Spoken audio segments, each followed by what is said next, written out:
ఇప్పుడు క్రోధినామ సంవత్సరంలో మిథున రాశికి ఎలా ఉందో తెలుసుకుందాం.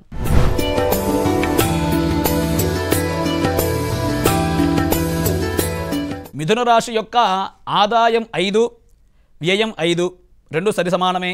అలాగే రాజ్యపూజ్యం 3, అవమానం 6.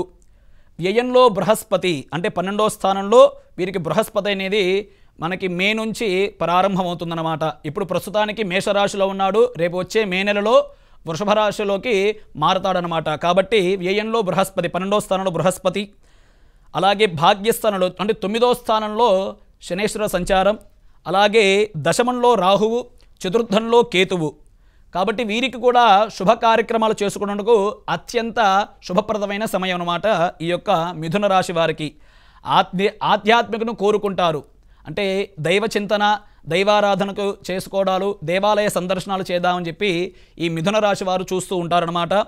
నూతన గృహ నిర్మాణం కూడా వీరికి చేయడానికి శుభమైన సమయం అన్నమాట ఈ సమయంలో. అలాగే ఫైనాన్స్ సంస్థలకు యజమానులకు సామాన్య ఫలితాలు, ఫైనాన్స్ చేసే సంస్థలు ఉంటారు కదా, ఆ యాజమాన్యానికి సామాన్యమైన ఫలితాలు కలుగుతాయి. కాబట్టి కొద్ది చూసి చూడనట్టుగా జాగ్రత్త వహించడం అనేది అత్యంత శ్రేయస్కరం. రాజకీయ నాయకులకు ప్రజలలో మంచి గుర్తింపు సంపాదిస్తారు.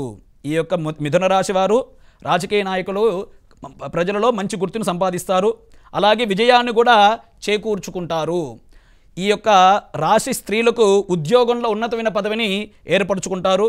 అలాగే ఈ మిథున రాశి వారికి ఈ సంవత్సరం పుత్ర సంతానం అనేది కలగడానికి ఆస్కారం బాగా ఉన్నది. మిథున రాశి వారికి ఈ సంవత్సరం పుత్ర సంతానం కలగడానికి ఆస్కారం బాగా ఉన్నది.